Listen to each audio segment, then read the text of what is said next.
J'en profite pour dire que ce n'est pas un signe de soumission. Moi, je suis issue d'une fratrie de 4 sœurs, donc j'ai pas de frère.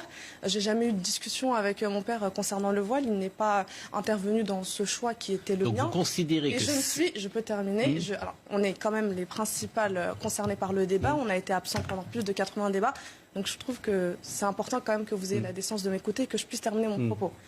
On demande, et vous n'êtes pas la seule personne à poser la question, on entend souvent dans les débats publics ces questions-là, pourquoi on porte le voile. Mais moi, ce que je ne comprends pas, c'est la différence de traitement médiatique, puisque j'entends rarement des personnes se demander pourquoi les sikhs portent un turban, ou pourquoi certains juifs portent une kippa, ou pourquoi certaines femmes juives portent un foulard, puisque, alors, dans la tradition musulmane, vous avez des femmes qui portent le voile, mariées ou non, voilà, il n'y a pas de corrélation entre ces deux choses.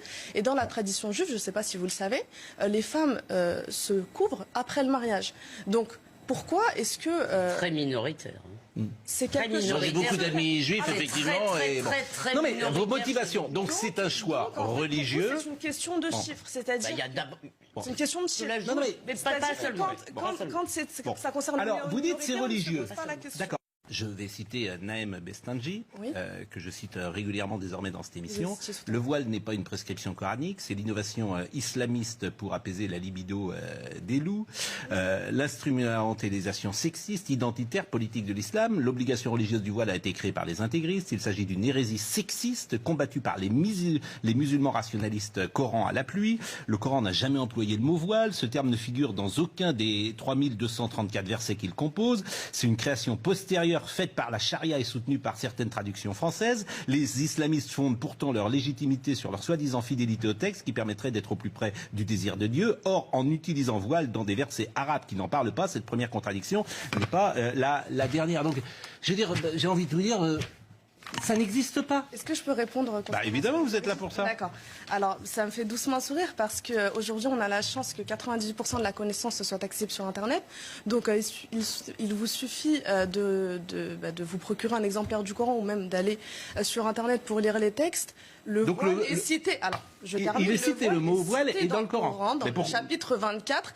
Donc, je ne comprends pas. Alors, écoutez, Naëm Bestanji doit nous écouter. Et en plus, moi, je le cite. Je pensais que c'était un expert. Il se présente comme un expert. Donc, vous dites que le mot voile existe dans le Coran. Existe dans le Coran. Mais en fait, Khaled Benchir, qui préside la Fondation pour l'Islam de France, qui est un érudit de l'islam, ça, je pense que vous le convenez, il dit deux choses. Il dit que le voile, il le dit, est une atteinte à la dignité humaine. Et il dit par ailleurs que dans le Coran, il y a beaucoup plus de versets qui prescrivent la connaissance que le port du voile. Raison pour laquelle... Donc pour vous, le voile est en contradiction avec la connaissance ? C'est une question. La laïcité, comme vous le savez, repose sur 3 principes et valeurs, à savoir la liberté de conscience, donc et de manifester ses convictions sans perturber l'ordre public, ce qui n'était, je pense, pas le cas, en tout cas, au sein du Conseil régional.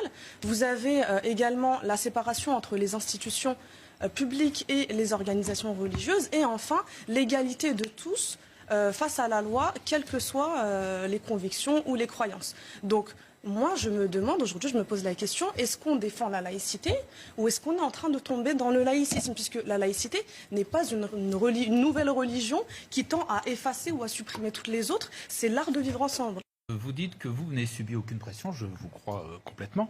Est-ce que vous n'avez pas le sentiment quand même que justement c'est pas le cas, notamment dans les quartiers, où là il y a une vraie pression sur les filles, sur les jeunes filles, pour qu'elles... dans les quartiers. Et ça n'existe pas. Et ça n'existe pas. Mais pas du tout. En fait, il y a aucune, vous pouvez dire dans les quartiers, il y a aucune jeune fille qui subit une pression de sa famille, de son père, de ses frères. Dans le quartier et du quartier. Ça n'existe pas. Est-ce que je peux répondre? Oui. Alors, je pense il doit exister des personnes qui portent le voile sous la contrainte, qui portent le foulard sous la contrainte.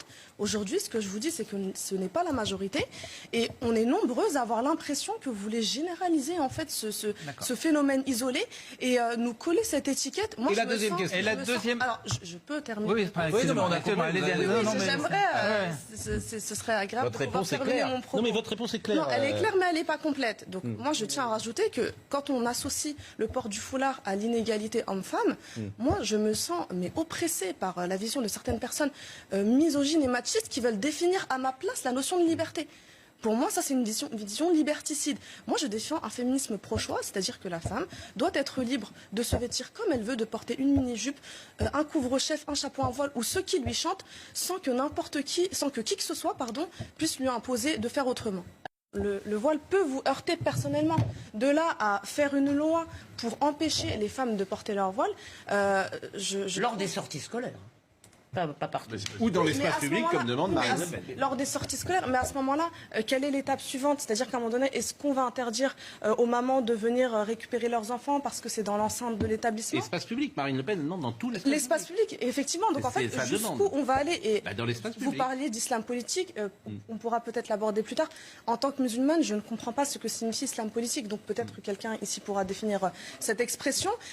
Vous disiez que 60% des Français, et c'est les chiffres que vous avanciez, étaient dérangés, mais en fait, ça ne m'étonne pas suite à l'acharnement médiatique. Aujourd'hui, vous allumez, c'est une réalité, vous allumez les chaînes de télévision, monsieur le disait tout à l'heure, on représente moins d'un quart de la population française, mais on occupe, je termine, on occupe plus de 3/4 du débat public. Donc la question que je me pose, c'est comment est-ce que vous expliquez cette disproportion quand les enfants ont à peu près entre 2 et 3 ans, ils comprennent quelque chose qui est assez difficile à appréhender, c'est la notion de concept. C'est-à-dire que si vous allez avec un petit enfant, vous promenez dans la rue, vous croisez un labrador, il vous demande qu'est-ce que c'est, vous répondez un chien. Vous allez croiser un chihuahua, il va vous demander ce que c'est, vous allez répondre un chien. Ça va être compliqué pour lui de comprendre qu'un chien, ce n'est pas associé à une image, mais que c'est un concept, donc c'est 4 pattes, un animal qui aboie, etc.